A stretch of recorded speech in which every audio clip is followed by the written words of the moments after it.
want to buy a new fire truck, remodel City Hall, you have an economic development project, or maybe you want to rent some lake bed, my guest is the guy you need to talk to. Good morning, this is The Local Perspective. I'm Jerry Deshane with the League of Municipalities. May not be morning where you are, that just came out of my mouth, and we never go back and do retakes. My guest, however, on that note, Tom, is Tom Gurman. Tom is the Deputy Secretary and General Counsel of the Board of Commissioners of Public Lands. I suspect most of my audience has heard of that. They're local government folks. First of all, Tom, good morning. Thanks for being here. Jerry, thank you for the opportunity to talk with you this morning. Let's start, because I think everyone thinks, oh yeah, BCPL, I know all about them, simple loan application process. My library loves them because they get funding from BCPL. But let's step back a little bit. You're a constitutional created body, right? We are. If we turn the clock back to 1846, when our forefathers... My clock doesn't go back quite that far, but thanks for saying, thanks for thinking. On Mondays, it feels like it goes back that far. There is that. When our forefathers were drafting the Constitution, they were anticipating getting these federal land grants from the federal government. And these were going to be some of the most valuable assets that the state was going to get. And they wanted to set up a constitutionally protected endowment for public education. And so they wrote it into the Constitution that they were going to create these trust funds. And rather than give the power to the legislature or the governor, they thought, if we spread the power among 3 separately elected constitutional officers, maybe it'll work better that way. And so they selected the Attorney General because he would know something about the law. They chose the State Treasurer because hopefully he would know something about money. And they chose the Secretary of State because of the fact that that person should know about keeping records. And together they created the Board of Commissioners of Public Lands. Right in the Constitution? Right in the Constitution. And where you got the lands, these federal land grants, the federal government essentially said to Wisconsin, you can have all the territory, or how did that work? Great question. So as states were joining the Union, if you think about back in those days, the federal government was just as broke then as they are now. They didn't have any cash. So how do you finance anything? And they financed it with land. And so they said, Section 16 in each township, and each township has 36 sections, Section 16 in each township is coming to you, Wisconsin, to be used for common schools, the K through 12 public schools. We're going to give you 500,000 acres of land to use for internal improvements. Today we would know those as roads and bridges and things like that. Wisconsin said, you know, for us the greatest internal improvement that we can do is schools, and so we're going to use that 500,000 acres for that as well. All told, the federal government gave Wisconsin about 10 million acres of land. The total acreage in the state is about 35 million. So if you think about it, it's about 1/3 of the state was given to the state to be used for those purposes. And that was all essentially managed and then sold off by BCPL? Yes, some of it was, we served as the land office for the state. Okay. And so some of it was going to railroads. If they would complete a certain length of track, in essence, they would be granted certain lands that they could sell to raise money to lay more track. So let me ask you this. Here we are, what is that, 150 or so years later? How come you're still in business? Why isn't all the land, do you maintain the DNR property, or what's going on now? You know, that's a question I often get, because with the name Board of Commissioners of Public Lands, people will assume, oh, we must be managing state forests or the state parks. No, the lands that we manage are the remaining trust lands that we had gotten years ago, or lands that we had swapped out for those. We conducted the longest going out of business sale in state history, I think. So by the time we got to 2005, what we had left were lands that people either could not get to or they didn't want. Mm-hmm. A lot of this land came to us from the Swampland Act of 1850. If you can imagine, swamplands probably don't have a lot of trees on them and probably don't have a lot of prime acreage for putting houses on either.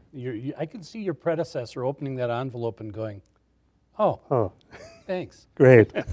Appreciate that.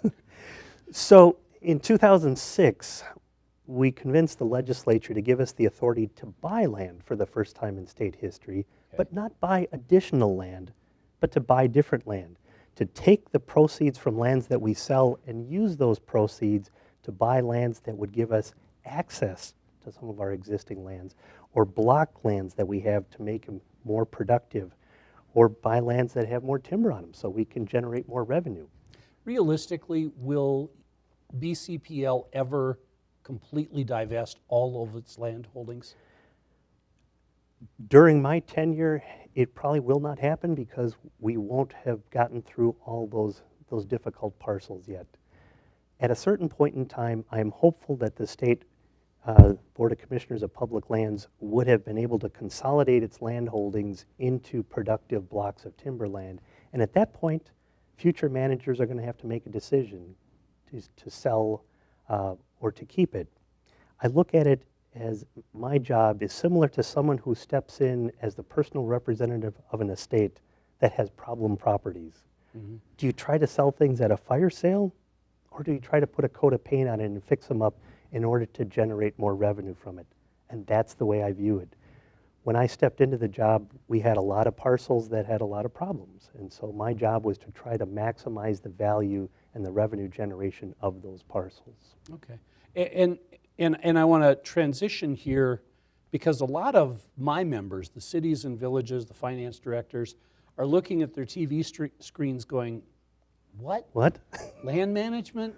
What does this have to do with me? I borrow money from BCPL.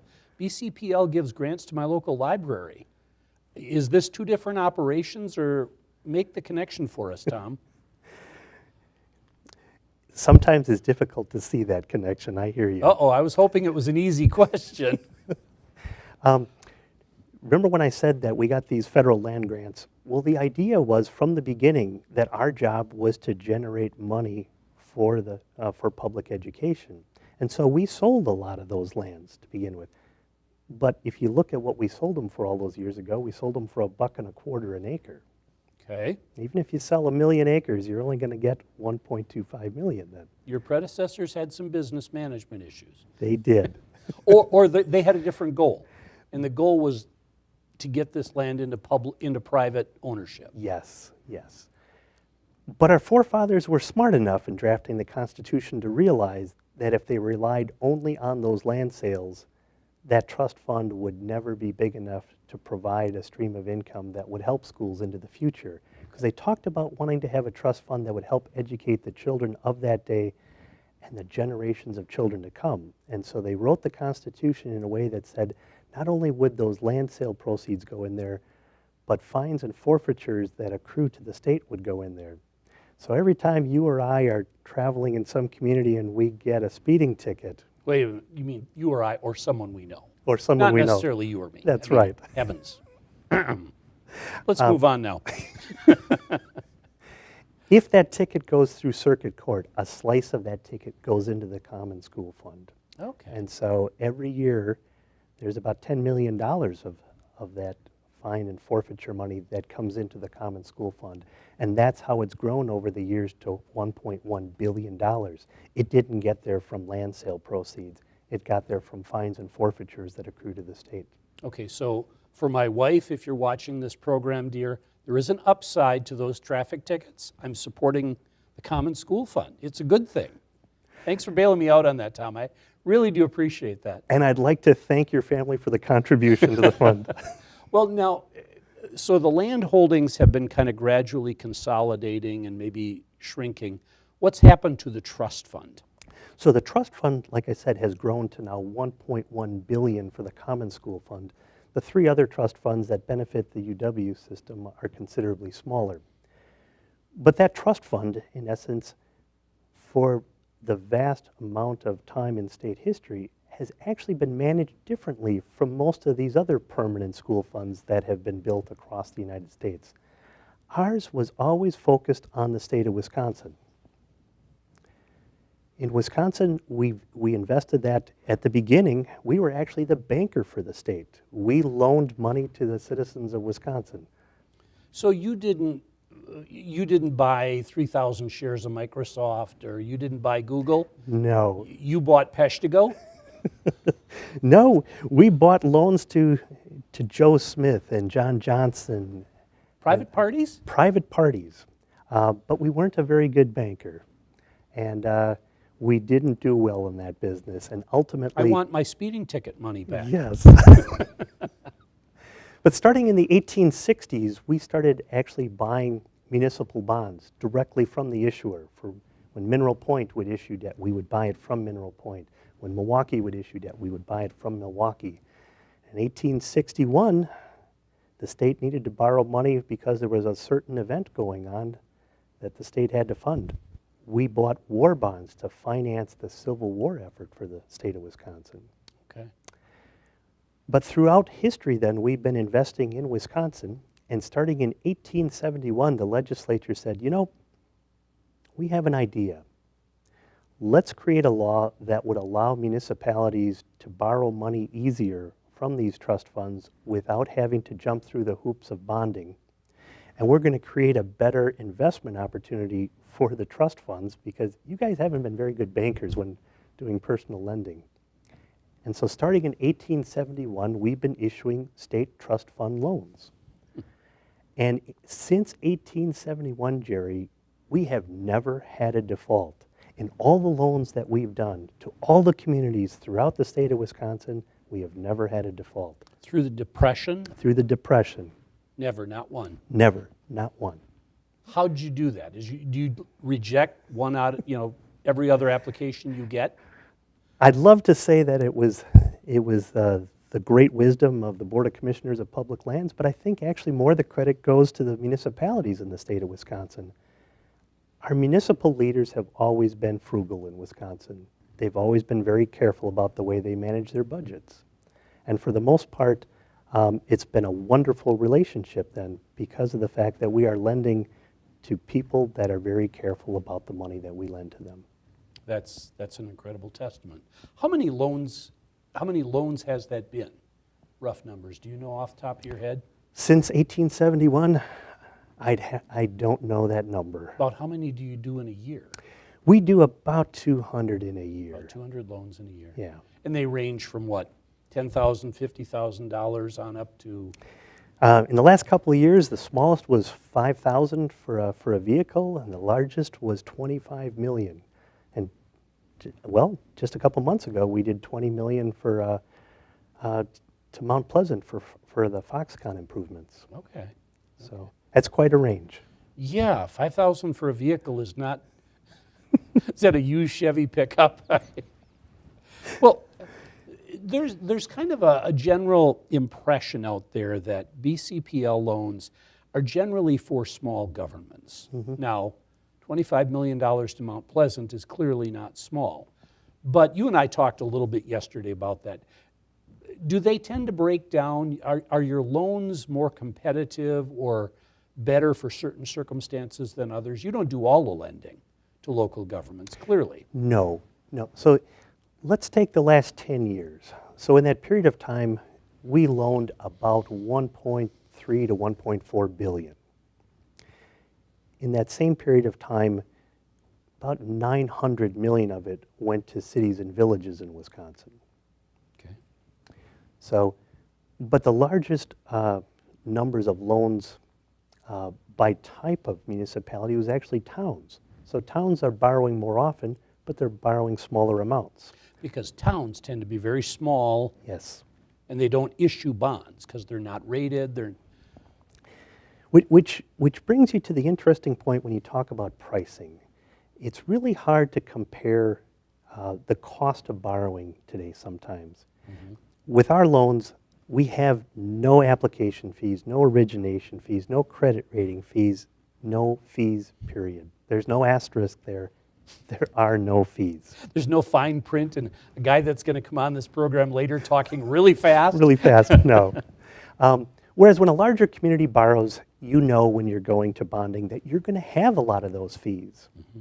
And so comparing your total cost of borrowing to ours sometimes is a little bit different, because when you have to add in the cost of your legal opinion, the cost of your credit rating, the cost of the the bond issuance, all those other costs, in essence, are costs of borrowing that you really need to factor in. And so oftentimes communities are faced with trying to compare apples to oranges. For a smaller community, it's real easy. Yep. Because if you're only borrowing $200,000, your costs of issuance can swamp the interest rate Real quickly. But when you get up to the $10 or $20 million mark, the cost of issuance starts paling in comparison to the cost of the interest. And that's where it may make more sense for the city to go bonding. But larger communities will still use us primarily for economic development projects. And there's two reasons for that. First of all, a lot of economic development borrowing is taxable borrowing. And so that's going to cost you more in the bond market to begin with, because you're not using tax-exempt debt, which has a lower interest rate. But the second reason is flexibility. If you issue those bonds, you have to pay them on those dates, that's it. And your ability to prepay them is also compromised, because oftentimes you can't prepay them unless you have a call date that allows for that. I always say that economic development is part science and part art form. And a whole lot of luck in the middle. And a whole lot of luck in the middle. And you never really know exactly when that revenue stream is coming online. But because our program is very flexible, a number of communities have realized the value of that flexibility. And so what they will do is they will take out, for example, a 10-year loan. And they will say, okay, we hope that we can pay this back in 6 years, but we have 10. And if the revenue stream is there, they will pay it off earlier. Or if interest rates drop, they will take us out and refinance somewhere else because we have no prepayment penalties. Under those unusual circumstances where an economic development project just isn't working at all, we also have the ability to refinance that in-house, to take a 5-year loan out to 10 years or a 10 to 20. Because there have been times that a project just hasn't worked. The bond market does not let you do that. No. So, but even your economic development loans, not one default. Not one default. Never. Never. Wow. Take a little breath here. You're watching The Local Perspective. My guest is Tom Gurman. Tom is the Deputy Secretary and General Counsel of an agency that either you're familiar with if you do any local municipal finance, or frankly, you ought to be familiar with, the Board of Commissioners of Public Lands. We're also the guest today of FACT TV, the Fitchburg area community television people. I want to thank Jeremy and Andrew back in the booth for taking good care of us today, and Gail Sumi, the league's membership and communications director, for lurking back there in the shadows, doing something on Facebook that I probably wouldn't understand even if I delved into it with her. So let's talk for just a minute about your new board. You have, the constitutional officers, the Attorney General, Secretary of State, and the Treasurer, 2 out of 3 are brand new. They are brand new. Now, does that all of a sudden, do you hit the brake pedal and take a radical swerve when that happens? That's a big change. We have tried to maintain a stable course no matter what the political winds of Wisconsin have brought us. Okay. I have served under Democratic boards, I have served under Republican boards, and now I'm serving under a Democratic board again. But the policies that we pursue tend to be policies that are bipartisan. What we are trying to do is serve the citizens of Wisconsin in a way that makes sense for everybody. Mm-hmm. Do we hit the brake pedal? What we have to do is bring our new commissioners up to speed on what we do, how we do it, and why we do it. It'll take a little bit of time, but they're smart people. They're catching on fast, and I think the first meeting was a great start. Well, and you had your first meeting just this week. We did. Okay. And it's no secret, and we're not going to go too deeply into this, but the last state treasurer campaigned that he thought BCPL was no longer necessary. For the record, and I'll say this, Tom, you don't have to, the league adamantly disagreed with the former treasurer, and he's no longer the current treasurer. What's your take of the current officers and their sense of the need for BCPL? Do we need our listeners to give them a call and say, we need BCPL people? Because we do. I think all three commissioners are committed to the long-term success of the Board of Commissioners of Public Lands. I think all three of them I would describe as engaged and dedicated at this point in time. The first meeting I thought was great. I thought they were civil to each other, and they were encouraging to move forward with the mission of the Board of Commissioners of Public Lands. Well, that's great. That is good to hear. Tom, yesterday when you and I were talking about this interview, you talked about a loan applicant who had come to you and they wanted a modest amount of money, and you started talking about, well, maybe the DNR could help them with some grants, or maybe someone over somewhere else had some availability. That's normally not banker speak. So, I mean, do you often try to talk people into doing business with somebody other than you?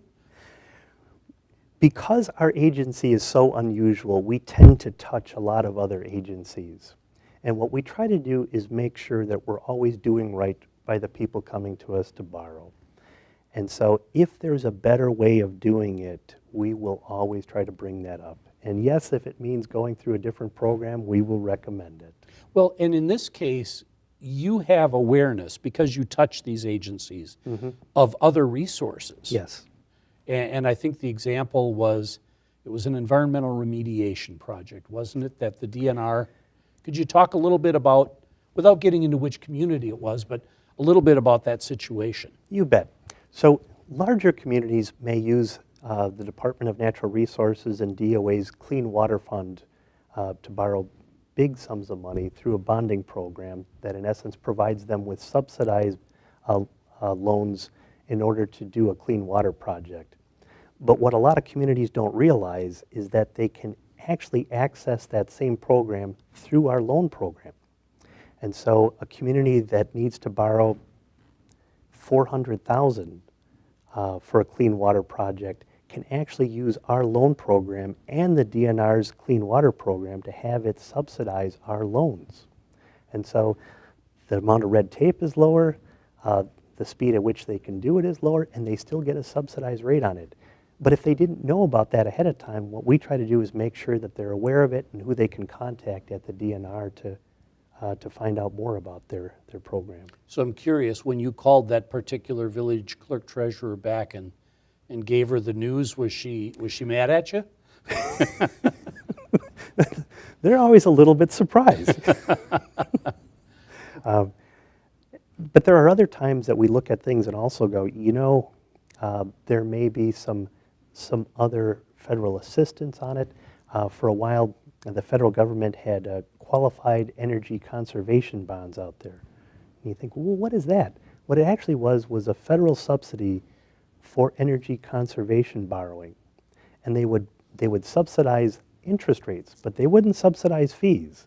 So if your community went to the bond market, well, all those bond fees that they paid, that wouldn't get subsidized. But if they came to us, all the interest would be subsidized. Wow. And so there were some communities that were able to use our loan program and the Qualified Energy Conservation Bond program and get their interest rates subsidized down to nearly zero on it. That's amazing. What are the bulk of your loans being used for these days?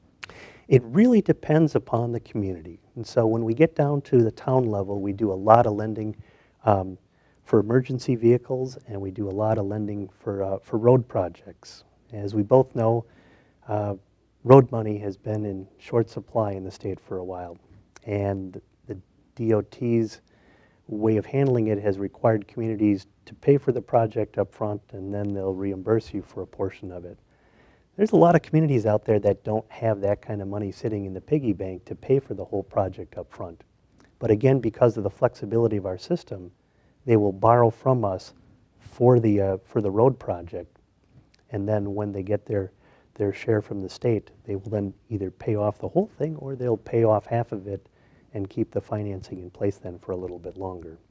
Now, what about larger cities? I mean, you've talked with communities about pension liabilities and other things. I mean, basically there's not a whole lot you're not willing to consider. Is that a fair way of putting it? I joke that as long In the as financial arena, I'm talking about. I joke that as long as it's not for a casino or something like that, we can lend for it because the statutes say we can lend for any public purpose. And any public purpose means any public purpose, literally. And so if I had to list all the purposes for which we have loaned money, it would take me about a week to write them all out. It's amazing the number of different reasons that communities will borrow for it. And this is one of those put you on the spot questions, but I'm going to ask it anyway. What's that one that you looked at and you went, what? We're lending money for what? Come on. There are times that you look at it and you go, you'd see a school district borrowing for a certain type of uniform for a certain team, and you'd go, wow, that wouldn't be something that I would think a community would borrow for. Unfortunately, there have been a number of cities that have borrowed from us because of the fact of the dark store phenomenon, because of the fact that they were worried about their exposure on the property tax issues, and so they would borrow from us to refund a request for property taxes while the litigation was pending. Now, I know the village of Manawa had to do that. There were others? Yes. That when they had, and the way it works, if you haven't gotten caught up in a dark store lawsuit yet, if you lose the litigation or if you settle, which is usually what happens, the city usually ends up writing a check. And if you're a small city or village, that check can be more than you've got money in the bank. Right. And so they turn to you. They actually have to borrow for that. Yes. Any idea how many of those you've seen? I can't put a number on that right now, but I got to say that I've been surprised at the number of times that that's come in. So. That's, well, I can't say that's good news. No, but again, I look at it as we're helping a community in need. So. Great, good stuff. Well, we've got a couple of minutes left, and I'm talking with Tom Gurman, the Deputy Secretary and General Counsel of the Board of Commissioners of Public Lands. People who watch this know that I'm a nerd. I get into this stuff. But I toured your office once. You have these phenomenal old land records. And you were telling me just before the show that you were flipping through an archive book one day, and you came across a name people recognize? So when I started at the agency, I didn't know much about it. And so every night after work, I would go into the archive and just randomly open a book. 2 weeks in, I opened a book and I saw the signature of Abraham Lincoln. And at that point, Jerry, I was hooked. You're hooked. I'm working there, right? I thought, wow, what is this? And it took me a while to put the pieces together. We're the Board of Commissioners of Public Lands. Those public lands came from federal land grants. Federal land grants were issued by the federal government, which ultimately came from the office of the president. And so that's what that came from. It was a land patent that was issued from the Morrill Act of 1862. And I was looking through, they were kind enough to show me some of the records for my cabin, which is way back in the woods up north, and you have the original surveyor's notes. We do. And it's amazing reading those because in essence, those people were walking the land before there were roads, before there were an easy way to do it. And so they were armed with an axe, they had a chain, and hopefully a gun. I mean, even now there are mountain lions up there. I'm not walking in those woods alone. But it's amazing how accurately they surveyed the state of Wisconsin. I mean, if you think about it, they walked every mile. That's incredible. Now, yes, over the years they had to go back and resurvey some of it, but it's still amazing to me how accurate those original surveys were.